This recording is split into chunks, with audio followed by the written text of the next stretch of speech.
Tension क्या है? Tension जो है वो एक डिफरेंट काइंड ऑफ फोर्स है और अक्सर बच्चों को इससे प्रॉब्लम होती है कि टेंशन मार्क कैसे करेंगे। So tension, do you know anything about tension? Tension develop क्यों होती है? टेंशन कैसी चीज है क्या नहीं, किस तरीके से इसको मार्क करेंगे, कोई idea? It's a pulling force. अच्छा, now what is basically tension?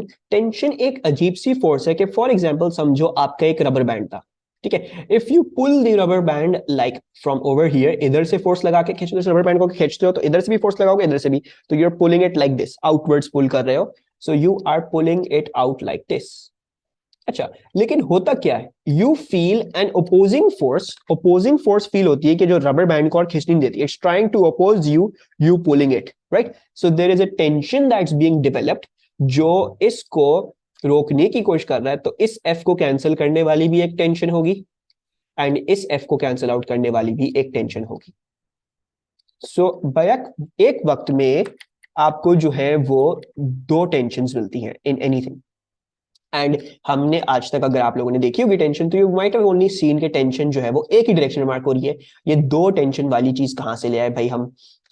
लेकिन दिमाग में क्या रखेंगे, टेंशन हमेशा दो ही डायरेक्शन में मार्क होती है। और why do we end up doing the calculation everything with only one tension? ठीक है, तो वो मैं अभी थोड़ा सा एक्सप्लेन करने लगूंगा। टेंशन, लेकिन अगर हम बात करें तो it is a resistive force,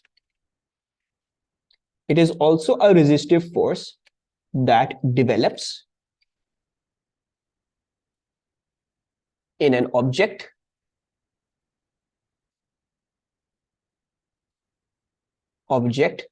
under stress. ठीक है, स्ट्रेस से क्या मतलब है? स्ट्रेस से मतलब यह है कि हो सकता है खींचा जा रहा हो सकता है पिचकाया जा रहा हो सकता है मड़ोरा जा रहा हो। ठीक है, तो जिस भी चीज की डिफॉर्मेशन करोगे, अंडर डिफॉर्मेशन लिख देते हैं, क्या, लेट्स से डिफॉर्मेशन। सो जिस भी चीज की डिफॉर्मेशन करोगे या जो है उसको स्ट्रेस दोगे, तो उसमें एक रेजिस्टिव फोर्स पैदा हो जाती है जो कोशिश क्या करती है, इस रबर बैंड को टूटने से बचा रही।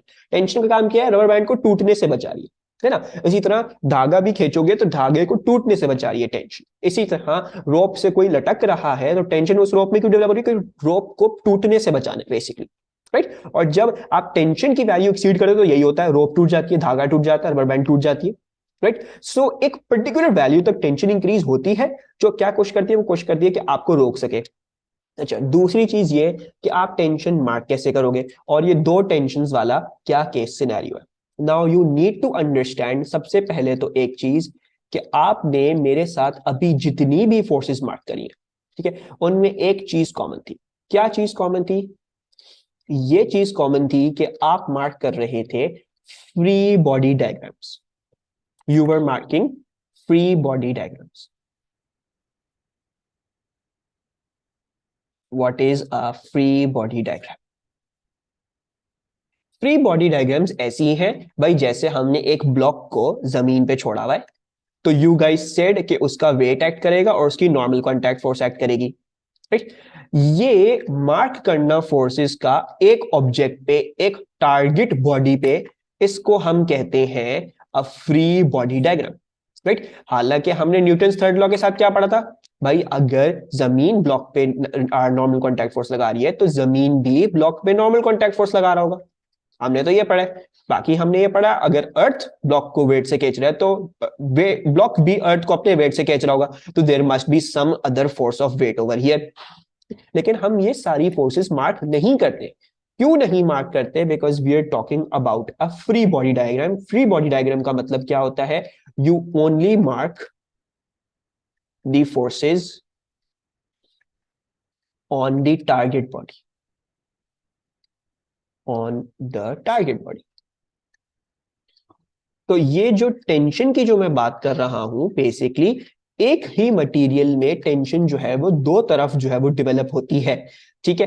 And you will not be required to mark both of the tension. Why is that? Because आपका सारा का सारा खेल फिजिक्स में फ्री बॉडी डायग्राम्स में, यू नीड टू कंसिडर आप किस बॉडी पे मार्क करना चाहते हो, ठीक है। जैसे अभी देखो, हमने जितने भी सवाल किए, जितने भी थे, जैसे ब्लॉक पे मार्क किया, बॉल का मार्क किया, ठीक है, लैडर के मार्क करी forces, we did not take any other force into consideration, we did not take any other object into consideration. सिर्फ जो ऑब्जेक्ट था उसके ऊपर हमने फोर्सेस मार्क करी। तो टेंशन भी इसको इस तरह से दिमाग में रखना कि टेंशन पे भी जब मार्क करने जा रहे हो तो उस तरह से ही मार्क करना जिस ऑब्जेक्ट पे करना चाह रहे हो मार्क, ठीक है। अच्छा, लेकिन एक पॉइंट मैं बताता चलूं जिससे हमेशा आसानी होगी टेंशन मार्क करने के लिए, वो इस तरह से मार्क करना कि it is always marked opposite to direction of extension slash compression. तो अगर इसको एक्सटेंड करना चाह रहे हो तो ये ऑपोजिट डायरेक्शन में एक्ट करेगी। Like for example let suppose कि आपका जो है वो ये एक दीवार है and this is your floor and you have a spring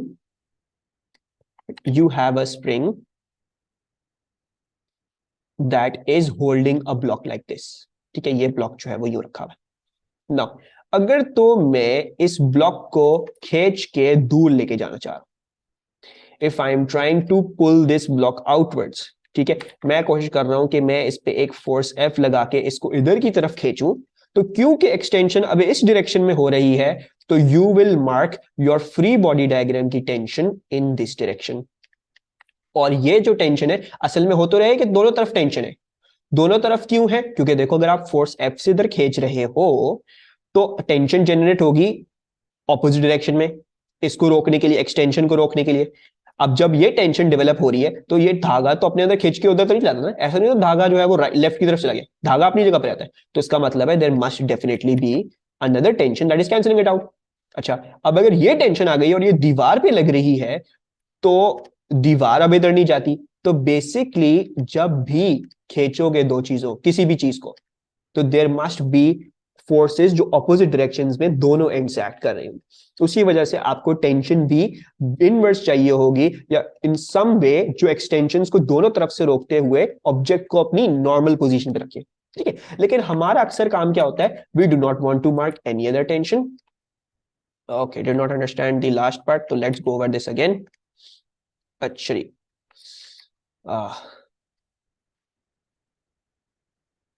एक तो ये समझ सकते हैं क्यों जाता है, ठीक है, ये हटा देते हैं and let's go over this.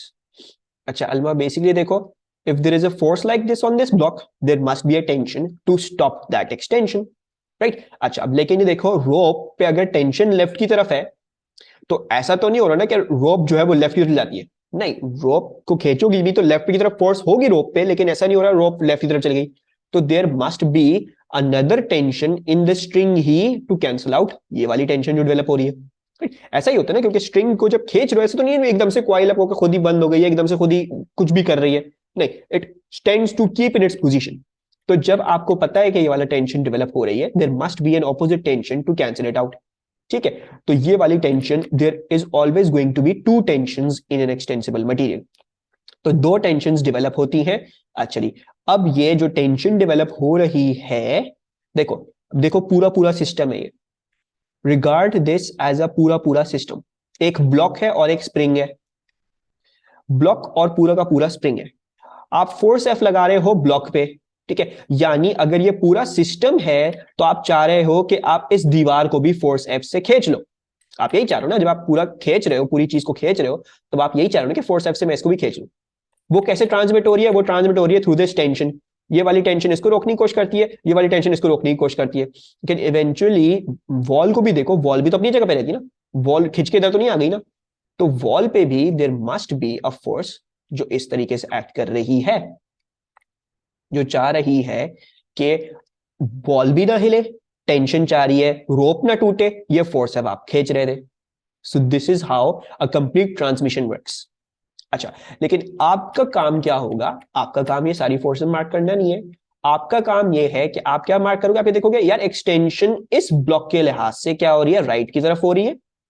अब जो ये टेंशन जो आपने मार्क करी है, ये आपने मार्क करी है इस ब्लॉक के लिए, इस ब्लॉक पे कौन सी टेंशन मार्क हो रही है, right. So the tension that is acting on this block is only this tension, not the other tension. और वो वाली फोर्स तो हमें बनानी नहीं है, वो तो वॉल पे एक्ट कर रही थी, ठीक है। So we will only mark this tension.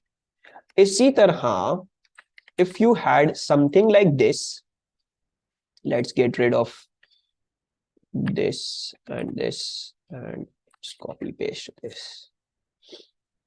और आप जो है वो इसको क्या कर रहे होते, आप इसको अब अंदर की तरफ पुश कर रहे होते।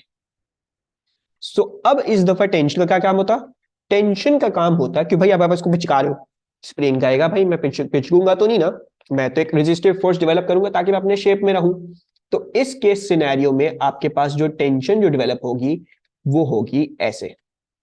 ऑब्वियसली फिर टेंशन एक ऐसी भी होनी चाहिए क्योंकि रोप खिंच स्प्रिंग खिंच के इधर तो नहीं चलाता, तो ऐसी भी है, तो there must be a force like this, sorry there must be a force like this too over here. लेकिन खैर वो डिस्कशन में हम नहीं जाएंगे, हमें किस डिस्कशन में रखना है, जैसी एक्सटेंशन या जैसी कंप्रेशन अब चाह रहे हो अंदर की तरफ ले जाओ तो टेंशन कहेगी नहीं मैं बाहर की तरफ रोक के रखूंगी। It's like it's a resistive force to the extension या compression that is being produced. सही है, सबको क्लियर हुआ ये pointer? It's kind of like friction acting on rope, लेकिन रोप के अंदर मोशन वाली चीज क्या है, ये उसका खींचना या उसका पिचकना, समथिंग लाइक दैट। ठीक है, तो इस तरीके से हम याद रखेंगे। एक और चीज यहाँ पे लिख रहा हूँ, ठीक है, ये बात अभी समझ में नहीं आएगी जब तक हम डिफॉर्मेशन इन सॉलिड्स नहीं पढ़ ले। ठीक है, एंड सिमिलरली मैं आपको अभी कोई क्वेश्चन ऐसा नहीं करवाऊंगा which will be revolving around this thing. जब हम डिफॉर्मेशन इन सॉलिड्स पढ़ लेंगे तब हम करेंगे ये चीज, एंड दैट इज के टेंशन का जो फॉर्मूला है वो है के टाइम्स एक्सटेंशन। ठीक है, के is the springs constant, spring constant क्या है क्या नहीं वो भी डिस्कस नहीं कर रहा है, but this is for your slide, अभी फिलहाल स्लाइड कंप्लीट करने के लिए। के स्प्रिंग्स कांस्टेंट और ई जो है वो आपकी एक्सटेंशन होती है। Actually now going to give you some case scenarios, ठीक है, उसमें मेरे लिए जो है वो क्या कहते हैं टेंशन मार्क करके मुझे बताना। ठीक है, सो सपोज करो ये एक सीलिंग है, ठीक है, this is a roof, and इस पे मैंने जो है वो स्ट्रिंग इस तरह से लगाई हुई है, and there is a ball जो है which is hanging from this string. ठीक है, so can you mark all of the forces on the ball. Ball पे अभी इस वक्त में इक्विलिब्रियम में है, ठीक है, बॉल नीचे नहीं गिर रही ना ऊपर जा रही है, इक्विलिब्रियम में, वर्टिकल इक्विलिब्रियम में। So can you mark all of the forces for me on the ball, right. So as Alma says भाई आप अगर जो है वो वेट आपका हमेशा वर्टिकली डाउनवर्ड होता है from the centre of gravity, ठीक है, और दूसरी बात क्या होती है आपकी टेंशन जो है वो हमेशा अपवर्ड्स होती है, हमेशा अपवर्ड नहीं, सॉरी, टेंशन जो है वो हमेशा ऑपोजिट डायरेक्शन ऑफ एक्सटेंशन। ये बॉल चाहेगी कि वेट की वजह से स्ट्रिंग को खींच के नीचे ले जाए, लेकिन स्ट्रिंग अपनी टेंशन बरकरार रखेगी, बॉल पे जो टेंशन एक्ट कर रही है वो ये वाली। ठीक है, अच्छा नाउ लेट्स कंसिडर दिस, ये एक वर्टिकल सर्कल है। ठीक है, वर्टिकल सर्कल कैसे है, जैसे I am holding this string से एक बॉल और मैं इसको यू सर्कल में घुमा, ठीक है, that's basically what I am doing. ठीक है, so this is a string और ये बॉल जो है वर्टिकल सर्कल में मैं इसको यूं घुमा रहा हूं with the help of a string, जैसे आप लोग कर सकते हो रबर बैंड से जो घुमाओ उसको, तो ये होता है। ठीक है, सो कैन एनीवन मार्क के इसमें फोर्सेस कैसी होगी, what kind of forces will be there और कैसे कैसे मार्क होंगी। ठीक है, ये हवा में हो रहा है, ठीक है, this is not a surface, ये आप लोगों को सिर्फ डायरेक्शन ये दिखाने के लिए कि वर्टिकल सर्कल में हो रहा था ये, this is path of the circular motion. तो वेट तो आप लोग सही बोल रहे हो भाई, वेट हमेशा वर्टिकली डाउनवर्ड्स मार्क होता है, तो वेट आ गया W। अच्छा जी, फिर उसके बाद Aiman says attention towards C, very good Aiman, so there will be attention that will be towards C. ऐसा क्यों होगा, देखो ना, yes away from ball direction, ऐसा क्यों होगा, बिकॉज ये बॉल क्या चाह रही है, जब सर्कुलर मोशन में घुमा रहे होते हो, ठीक है, तो बेसिकली जो थ्रेड है that will be trying to extend outwards, right. ऐसा ही होगा जब रबर बैंड को बॉल लगा के घुमाना चाहते हो तो देयर इज समथिंग के बॉल को दिल चाहता है कि वो बाहर निकल जाए, right, it's trying to fly off. जब भी वो स्ट्रिंग को, अगर स्ट्रिंग को देखोगे तो स्ट्रिंग को बेसिकली वो अपने अपने आप के साथ लेते हुए it wants to fly off, it wants to fly off with the string. ठीक है, जब भी बॉल को छोड़ोगे, जैसे ही अगर हाथ से वो छूट जाता है तो बॉल उड़ती भी जाती है, right, with the string. So basically the ball is trying to extend this, अपने साथ एक्सटेंड करनी चाह रही है, राइट। सो टेंशन जो है वो इसके ऑपोजिट मार्क होगी for the free body diagram of the ball and that will B mark towards the centre. दूसरी बात इसका ध्यान रखना कि टेंशन हमेशा उस चीज के अंदर मार्क की जाएगी। ठीक है, नाउ इसमें टेंशन मैंने स्ट्रिंग के अंदर क्यों, स्ट्रिंग हमेशा स्ट्रिंग के अंदर मार्क हो गया, रोप के अंदर मार्क हो गया, स्प्रिंग के अंदर मार्क हो गया। ठीक है, ऐसा नहीं होगा कि टेंशन आपको जो है वो यू मिल रही होती। ठीक है, टेंशन हमेशा इसी चीज के अंदर what ever this thing is उसी में होना चाहिए। सही है, और एक फन फैक्ट बताऊंगा। फन फैक्ट क्या होता है कि टेंशन का वेक्टर जैसा होगा ना किसी भी चीज में, राइट। सो फॉर एग्जांपल रोप में अगर टेंशन का वेक्टर यूं है, अगर ये एक रोप थी और उसका टेंशन का वेक्टर यूं है, तो रोप का जो शेप होगा ना वो टेंशन के वेक्टर के जैसा होगा। ठीक है। सो इस पे वेरिटाइजिंग की एक वीडियो भी थी, I drop that down WhatsApp की चैट में, बट अगर टाइम मिले तो देखना। But it's a fun fact कि क्या किसी भी चीज में जैसी टेंशन होती है ना, उसका शेप भी वैसा ही होता है। ठीक है, एक्चुअली बहरहाल let's move on to a question. ठीक है, this is a made up question. Made up question क्या है कि आपके पास एक हॉरिजॉन्टल ग्राउंड है, ठीक है, and then you have an engine over here. ये आपका इंजन है, this is the engine, and बहुत बहुत वाहियात इंजन है, सॉरी, लेकिन खैर अच्छा इंजन है, और इसके साथ मैंने एक केबल लगाई हुई है। ठीक है, दिस इज अ केबल, और केबल के साथ मैंने क्या लगाई हुई है, मैंने लगाई हुई है एक trolley. We have a trolley over here. ठीक हो गया।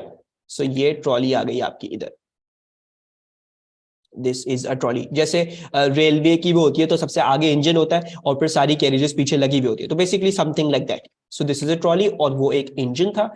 इंजन का जो का जो मास है that's 3 kg। Engine is of 3 kg। Trolley जो है वो 2 kg की है। ठीक है, ऐसा है कुछ केस सिनेरियो। और यहां पे इंजन जो फोर्स प्रोड्यूस कर रहा है वो प्रोड्यूस करता है 60 न्यूटन फॉरवर्ड थ्रस्ट फोर्स। ठीक है, तो इंजन 60 न्यूटन की थ्रस्ट फोर्स आगे की तरफ प्रोड्यूस कर रहा है। My question to you is, मेरा आपसे सवाल ये है कि what is the tension in the rope. So rope में टेंशन की वैल्यू क्या होगी? Should it be 60? It should be something else. सबसे पहले तो ये डिसाइड करते हैं 60 होना चाहिए, 60 से कुछ कम होगा या कुछ ज्यादा होगा। हाँ, अच्छा मैं इधर और चीजें क्लियर करूँ। ठीक है, हाँ ठीक है ठीक है। So this is a smooth surface. ठीक है, this is a smooth surface. Let's clear this is well for you guys, smooth surface. और दूसरी बात ये है कि इसके अलावा मैं कुछ नहीं बता सकता आपको कि इंजन मूव कर रहा है कि नहीं कर रहा। ठीक है, स्मूथ सरफेस है बस। सबसे पहले तो ये खुद बताओ, इंजन मूव कर रहा होगा कि नहीं कर रहा होगा? करेगा मूव। एमन क्यों करेगा मूव, जरा ये भी बता दे। मरे मूव करेगा तो ही टेंशन होगी, ये भी बात भी सही है। ठीक है, लेकिन मतलब टेंशन की वैल्यू यहाँ पे 0 न्यूटन भी तो लगा सकती है। मैंने तो ये तो नहीं बोला टेंशन है। What is the tension in the string, आप बोल सकते हो 0। तुम्हें किस तरह पता मूव करेगा तो टेंशन होगी? मतलब टेंशन वाले अंदाज से मूव करेगा तुम अंदाज लगा रहे हो। मैं तो बोला ही नहीं टेंशन है रोप में, मैं तो बोला टेंशन की वैल्यू बता दो। एमन कहती है करेगा मूव। एमन जरा ये भी बताएं कि क्यों करेगा move. Weight is 50 newton while engine is moving with 60 newton force. Weight is 50 newton. अच्छा, ये तो मेरा दिमाग उधर तक गया भी नहीं था। सही है सही है। अच्छा खैर, एमन सिर्फ उधर एक चीज मसला आ रहा है। मसला क्या आ रहा है कि वेट जो है वो है यू डाउनवर्ड्स। ठीक है, अब वेट का इन्फ्लुएंस है दोनों का वेट। ठीक है, दोनों का वेट नीचे डाउनवर्ड्स होगा। वेट का इन्फ्लुएंस क्या है? वेट का इन्फ्लुएंस ये है कि वो वर्टिकली एक्ट कर रहा है। ठीक है, और उसको कैंसिल आउट करने वाली एक नॉर्मल कॉन्टैक्ट फोर्स भी है। ऐसा तो नहीं है नॉर्मल कॉन्टैक्ट फोर्स गायब हो गई। सरफेस है, दोनों रिजिड बॉडीज है, कॉन्टैक्ट में है, तो there must also be a normal contact force, और वो है यहाँ पे। वो चीज नहीं गई। तो वर्टिकल इक्विलिब्रियम तो है। 60 newton is not affecting the weight in any reason. ठीक है, क्योंकि वो दोनों अलग डायरेक्शन है, दोनों अलग डायरेक्ट लाइंस ऑफ एक्शन है। तो वेट और normal contact force cancel out करनी है। 60 न्यूटन का तो कोई लिंक नहीं है दोनों के साथ। अच्छा जी, आकिब कहते हैं टेंशन 60 न्यूटन ही होगी। अच्छा जी बच्चों, टेंशन की जो वैल्यू है, आपकी टेंशन की जो वैल्यू है वो है कैसे, क्यों। ठीक है, तो आप लोगों ने ये बात याद रखनी है, ये पूरी चीज क्या है, this is a whole system. 60 newton acts on the whole system। अच्छा जी, अगर पूरा सिस्टम पे 60 न्यूटन एक्ट कर रहा है तो क्या मैं पूरे सिस्टम की एक्सेलरेशन निकाल सकता हूं? बिल्कुल निकाल सकता हूं। कैसे? F equals to mass into acceleration. Force आपकी 60 है, मास आपका पूरा जो है वो 5 kg है, 2 + 3, और आपकी एक्सेलरेशन आप निकालना चाह रहे हो तो you get an acceleration of 12 metre per second square. ठीक है, एक काम करते हैं, हम कन्वेंशन भी बना लेते हैं ताकि हमारी सब कैलकुलेशंस मैथ्स के साथ साथ चल रही। सो आई से forward is positive, so 60 Newton forward चला गया, प्लस में चला गया, और 5 से डिवाइड करें 12 मीटर पर सेकेंड, आपके पास पॉजिटिव में आया। ठीक है, अच्छा जी। अब मैंने आप लोगों को क्या बात बताया था, मैंने आप लोगों को बात बताई थी कि टेंशन जो है वो दोनों तरफ से एक्ट करेगी। क्यों भाई, देखो स्ट्रिंग को ये टेंशन क्या चाह रही है, स्ट्रिंग चाह रही है कि स्ट्रिंग टूट ना जाए, ये स्ट्रिंग को जोड़ के रखती है। ठीक है, स्ट्रिंग तो नहीं होगी खैर, केबल, वो whatever cable this is, इसको जोड़ के रखना चाहिए। तो there will be two tensions like this, है ना। अब मुझे बताओ कि ये इसमें फ्री बॉडी डायग्राम कहाँ से आएगी अब, क्योंकि मैं तो टेंशन दो मार्क कर रहा हूँ। ठीक है, इसके अलावा मैंने वेट और आर भी दो दो अलग अलग मार्क किए। तो लाइक क्या कॉन्सेप्ट चल रहा है, क्या हो रहा है ये। ठीक है, सो रिमेंबर दिस कि एक सिस्टम तो आप कह रहे हो, लेकिन जब आप सॉल्व करने पे जाओगे तब आप एक बॉडी पे सॉल्व करोगे। ठीक है, तब आप एक फ्री बॉडी डायग्राम लोगे। ठीक है, so let's start doing this. आपको अगर हम सिर्फ ट्रॉली को देखते हैं, ठीक है, तो हम अभी फ्री बॉडी डायग्राम्स में घुस रहे हैं और हमें जो है वो एक बॉडी को देखना पड़ेगा। So free body diagrams. अच्छा जी, now if you look at the free body diagram of the trolley, trolley को देखते हैं। ठीक है, तो अगर हम ट्रॉली को देख रहे हैं, I am just going to copy paste, करना बहुत देर लग जाएगी। ये आ गई हमारी ट्रॉली। ठीक है, अच्छा जी, ट्रॉली पे यू गाइस नो कि भाई ये आपकी जो है वो नॉर्मल कॉन्टैक्ट फोर्स है, एक वेट है और एक टेंशन है। ठीक है, अब आई होप सबको नजर आ रहा हो कि जो ट्रॉली को जो आगे लेके जाने वाली फोर्स है, ठीक है, वेट और normal contact force cancel out हो गई। ट्रॉली को जो फोर्स आगे लेके जा रही है वो है उसकी टेंशन। तो अगर इसकी टेंशन ये है जो इसको आगे लेके जा रही है, तो वही टेंशन ट्रॉली के मास के साथ उसकी एक्सेलरेशन प्रोड्यूस कर रही होगी। टेंशन की डायरेक्शन कैसे मार्क करी, देखो अल्मा, देखो क्या होगा। इंजन कह रहा है साथ साथ चलो, ट्रॉली चाहती है कि वो पीछे रह जाए। ठीक है, इंजन कहता है साथ साथ चलो, ट्रॉली कहती है वो पीछे रह जाए। राइट, ट्रॉली का इनर्शिया होगा। इंजन इज सेइंग भाई मेरे साथ आ जाओ, ट्रॉली वहीं पे रुकना चाहती है। तो होगा क्या, ये स्ट्रिंग जो है वो इस तरफ खींचना शुरू होगी। Right, it will start pulling in this direction. तो ऑब्वियसली इंजन की टेंशन मार्क करूंगा तो ऑपोजिट टू एक्सटेंशन, और ट्रॉली की वजह से रोप जो है वो अपनी जगह पर रहना चाहिए। तो जब एक्सटेंशन जो है वो इस तरफ डायरेक्शन में हो रही है, क्योंकि ट्रॉली तो अपनी जगह पे रह रही है ना। राइट, तो रोप के हवाले से उस पर एक्सटेंशन तो इस तरफ आ रही है, क्योंकि वो इधर से बढ़ नहीं पा रही। तो it's trying to extend in this manner. जब वो इस डायरेक्शन में एक्सटेंड करना चाह रही है, तो इस डायरेक्शन में आपने क्या कर दी, उसके ऑपोजिट डायरेक्शन में फॉर द ट्रॉली आपने अपनी टेंशन मार्क कर दी।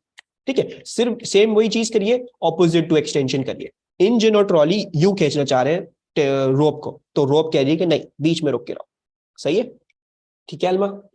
ओके, सो अगर टेंशन जो है वो फोर्स है जो ट्रॉली को आगे लेके जा रही है, सो इसका मतलब है जो 12 मीटर पर सेकंड स्क्वायर की एक्सेलरेशन दोनों पे आएगी, क्योंकि दोनों एक ही सिस्टम में थे। तो इसका मतलब है ट्रॉली पे जो 12 मीटर पर सेकंड स्क्वायर की एक्सेलरेशन है वो प्रोड्यूस हो रही है by the tension. So if I put, इसको मैं टेंशन, इसको ऐसा करते हैं, force equals to mass into acceleration कर लेते हैं, and then let's write tension will equals to mass, क्या है इसका 2 है, और एक्सेलरेशन इसकी 12 थी, तो टेंशन आपके पास आ गई 24 न्यूटन्स। सबको ये ट्रॉली की फ्री बॉडी डायग्राम समझ में आई। ठीक है, जब भी सिस्टम वाले केसेस मुश्किल है, क्योंकि हम उसमें ये भूल जाते हैं कि हमें इन दी एंड क्या करना है, फ्री बॉडी डायग्राम लेनी। ठीक है, if this is 16 newton, this 16 newton is not acting on the whole engine. ठीक है, ये पूरे इंजन पे काम नहीं कर रहा है, पूरे सिस्टम पे काम कर रहा है, और उसकी वजह से एक म्यूचुअल एक्सेलरेशन पैदा कर रहा है। वो म्यूचुअल एक्सेलरेशन जो पैदा हो रही है दोनों पे, वो बाकायदा किसी किसी और फोर्स की वजह से पैदा हो रही है। ठीक है, it's because of some other forces. सही है, तो फिर you can use this acceleration because it's mutual and then progress on with your calculation. सही है, तो जब भी एक सिस्टम होगा सबसे पहला हमारा स्टेप होगा एक्सेलरेशन को देखना। अच्छा, अब आप भाई ये इंजन वाली डायग्राम जो है वो इवेट करने की कोशिश नहीं करें, इंजन वाली भी समझाएं। इंजन के ऊपर भी तो वही टेंशन होगी। राइट, अगर टेंशन इस डायरेक्शन में ये है तो टेंशन उस डायरेक्शन में भी ये थी, इसका मतलब इंजन की टेंशन भी 24 आनी चाहिए। जरा ये भी तो समझाएं, तो हम ये भी समझा देते। अच्छा, so going to remove this. अच्छा जी, नाउ अगर इंजन को देखोगे तो इंजन पे एक फोर्स है 60 न्यूटन की आगे की तरफ, और एक फोर्स है टेंशन की जो है पीछे की तरफ। ठीक है, अच्छा जी, और इंजन की भी एक्सेलरेशन आपको पता है क्या आ रही है, वो आती है 12 मीटर पर सेकंड स्क्वायर। अच्छा, यानी जो इंजन पे जो नेट फोर्स है वो किसके बराबर है, वो मास इनटू एक्सेलरेशन के बराबर है। नेट फोर्स कैसे निकालेंगे भाई, 60 न्यूटन पॉजिटिव डालो और टेंशन उसमें माइनस कर लो, क्योंकि वो ऑपोजिट डायरेक्शन में है। वो किसके बराबर होगी, इसके मास इंटू एक्सेलरेशन। इसका मास क्या है, 3 kg है, इसकी एक्सेलरेशन क्या थी, 12 थी। कैलकुलेट कर सकते हैं, करते हैं calculate. 60 minus T will equal to 3 into 12 which is 36 minus T will equal to minus 24, tension equals to 24 newton. समझ आया सवाल? ठीक है, सो सिस्टम्स वाली अप्रोच क्या है? अगेन रिकैपिंग, सिस्टम में एक फोर्स ऐसा लगा होगा, ये फोर्स है भाई, ये पूरी सिस्टम को चला रही है और सब कुछ हो रहा है, ऐसा नहीं होता। ठीक है, प्रोसेस कर रहे हैं। हाँ आई नो ये वाले कॉन्सेप्ट्स जो है ना थोड़े से हार्ड है, पढ़ाए नहीं जाते हैं इसी तरह से। खैर, लेकिन सिस्टम को एक ही अप्रोच है, सिस्टम को सॉल्व करने की एक ही अप्रोच है। और सबसे आसान सिस्टम का क्या है भाई? सिस्टम को सबसे पहले तो अलग कर लो, क्योंकि जो 60 न्यूटन हमें नजर आ रहा है ना वो पूरे सिस्टम पे एक्ट कर रहा है। तो ऐसा करते हैं कि, क्योंकि ये धोखा होता है, ये जो 60 न्यूटन है ये धोखा है, ये आपको ऐसा लग रहा है कि इंजन पे एक्ट कर रहा है सिर्फ, ऐसा नहीं है, ये पूरे सिस्टम पे एक्ट कर रहा है। ठीक है, तो आपने क्या कर लेना है, आपने इस पूरी फोर्स जो पूरे सिस्टम पे एक्ट कर रही है, आपने उठा के उससे एक्सेलरेशन निकाल ली। ठीक है, जब आपने एक्सेलरेशन निकाली अब आपके लिए आसानी हो गई, क्योंकि एक्सेलरेशन जब आप निकाल लोगे तब आप ये कह सकते हो इसकी एक्सेलरेशन भी 12 है और इसकी एक्सेलरेशन भी 12 है। लेकिन आप ये नहीं कह सकते कि 60 न्यूटन जो है वो इस इंजन का था सिर्फ, और हमने देखा भी ना इंजन पे 60 न्यूटन नहीं, सिर्फ इंजन के ऊपर टेंशन भी है पीछे की तरफ। सही है, और फिर बाद में बस इसका दिमाग, इसका जो है वो ख्याल रखोगे किस चीज का, कि जब आप फिर सॉल्व करने जाते हो, एक चीज पे फोर्स निकालने जाओगे, उस पर कुछ भी करने जाओगे, तो फिर सिर्फ उसकी फ्री बॉडी डायग्राम लो। तो जब ट्रॉली की देख रहे थे तो डब्ल्यू लिया, आर लिया, वो कैंसिल आउट हो गए, और टेंशन लिया सिर्फ ट्रॉली का। और जब इंजन को ले रहे थे तो इंजन का डब्ल्यू, आर, 60 और टी सब कुछ लिए। और सॉल्व कैसे किया? सॉल्व हमने उसी तरीके से किया, मैंने आप लोगों को कोई आउटसाइड ऑफ द बॉक्स कोई चीज नहीं सिखाई, जो हम इतने तो सीख रहे हैं, कन्वेंशन वगैरह लगाओ, सब चीजें करो। हमने उसी तरीके से क्या किया, इस सवाल को हमने सॉल्व किया। Right, I hope this was clear. अगर कोई चीज पूछनी है तो मुझसे पूछ लो, और अगर नहीं पूछनी है तो ऐसा करते हैं, लेट्स डू वन मोर अच्छा सा प्यारा सा सवाल। अच्छा, now this is something that happens, हर हर किसी के घर में होता ही है। ठीक है, आई डोंट नो अगर आपके घरों में इस तरह से कभी जो है वो ये चीजें करी जाती हो। ठीक है, पहले करी जाती थी। What am I doing? I am doing ये कि आपकी एक पेंटिंग है, ठीक है, this rectangle is a painting, and मैंने इसको जो है वो हैंग कर दिया। ठीक है, इंतहाई वाहियात तरीके से मैंने डायग्राम बनाई है। एक सेकेंड, मैं बातें करते हुए जो भी चीज करता हूँ ना वो पता नहीं क्यों सही से होती नहीं है।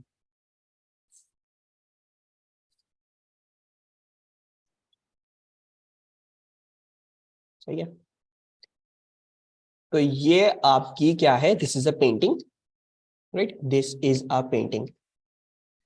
और ये जो दो नुक्ते बनाए हैं, ठीक है, ये दो नुक्ते नहीं है, ये नेल्स है। ठीक है, these are two nails, this is a nail and this is also a nail. अच्छा, अब हो ये रहा है कि आपको पता है भाई, नॉर्मल केस सिनेरियो में जब पेंटिंग को इस तरह से टंगाओगे तो पेंटिंग अपनी जगह पे रहती है, यानी इक्विलिब्रियम में रहती है। ठीक है, so let's try to solve कि ये इक्विलिब्रियम कहां से आ रहा है, क्या हो रहा है, क्या नहीं हो रहा है। सो सबसे पहले तो I want to be giving you some values. ठीक है, मैं इस पेंटिंग का मास दे रहा हूं आप लोगों को। ये पेंटिंग का मास जो है वो है, ऊपर करके लिख रहा हूँ थोड़ा सा। ये मास क्या है? ये मास है 2 kg, this is a 2 kg। और मुझे कोई और इंफॉर्मेशन देने की जरूरत है? हाँ, देने की जरूरत है। I am going to give you this angle. ठीक है, ये जो एंगल आ रहा है हॉरिजॉन्टल के साथ। सही है, अच्छा, अब ये आता है 60 डिग्री और ये भी आता है 60 डिग्री। सही है, so my first question to all of you, और सबको ये आसान भी लगेगा, इस पे कौन कौन सी फोर्सेस होंगी सारी मार्क करनी है, फ्री बॉडी डायग्राम बनानी है ऑफ दिस पेंटिंग। ठीक है, पेंटिंग की फ्री बॉडी डायग्राम बनाएंगे। सो जल्दी जल्दी फोर्सेस कौन कौन सी और कैसे कैसे करेंगे। वेरी गुड, सो अभी तक ऐसा लग रहा है सबको बातें समझ में आ रही हैं। So weight is downwards W, and आपकी जो टेंशन है, टेंशन जो है वो, क्योंकि पेंटिंग क्या चाह रही है, स्ट्रिंग्स को एक्सटेंड करके नीचे लेके जाने की कोशिश कर रही है, तो स्ट्रिंग्स के अंदर एक ऑपोजिट टेंशन जो है वो डेवलप होगी, और वो क्या करेगी, वो ये करेगी कि वो नेल्स की तरफ डायरेक्टेड होगी। तो वो रोकना चाहेगी कि पेंटिंग जो है वो नीचे ना गिरे, ऐसा ही चाहेगी वो। So we have these two tensions, and ये मैं फॉर योर आप लोगों के लिए, ठीक है, I am going to do this, I am going to write these as T1 and T2। ये क्या हो रहा है, माशाल्लाह से T2। अच्छा जी, जुगाड़ इसलिए नहीं करना चाहिए। अच्छा T1 और T2 आ गए। My first question to you is, अगर किसी को लग रहा था कि T1 और T2 इक्वली होंगे, ठीक है, तो मुझे जरा ये बता दें कि क्यों लग रहा था। Show that T1 equals to T2। जब मैंने TT लिखे थे तो सबको लग रहा होगा सही लिखा है, एक ही चीज थी। लेकिन मैं आपसे कह रहा हूं कि मुझे शो करके दिखाएं कि ये T1 जो है वो एग्जैक्टली T2 के बराबर ही आएगा। ये कैसे शो करेंगे हम? अच्छा आकिब सेज, अच्छा let's look at Aqib's approach. Aqib क्या कह रहा है, ठीक है। आकिब की अप्रोच करने से पहले मैं आप लोगों के लिए थोड़ा सिंपल कर दूं। होगा ये कि इसको जरा इक्विलिब्रियम इसका नोटिस करते हैं, ठीक है। अब जाहिर बात है आपको नजर आ रहा है भाई, पेंटिंग जो है वो ना राइट या लेफ्ट जाती है, ना ही ऊपर नीचे जाती है, मतलब नीचे भी नहीं गिरती ऊपर भी नहीं जाती खुद ब खुद। इसका मतलब है इक्विलिब्रियम में है। और इक्विलिब्रियम की मैंने आपको निशानी क्या बताई थी, इक्विलिब्रियम की निशानी, एक निशानी बताई थी, वो क्या थी, निशानी तो खैर नहीं, कंडीशन बताई थी, कंडीशन बोलेंगे ज्यादा सही होगा। इक्विलिब्रियम में अगर ये है तो you know net force equals to zero, ठीक है।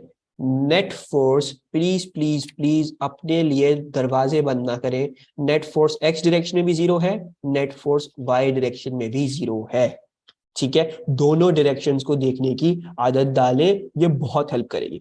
तो आखिर जो तुम्हारी इक्वेशन में T1 T2 आ रहे हैं और साइमल्टेनियस इक्वेशन चाहिए है, वो आएगी एक्स वाले डायरेक्शन से। So let's try to resolve, मैं चाह रहा हूं मैं पहले एक्स वाली डायरेक्शन देख लूं।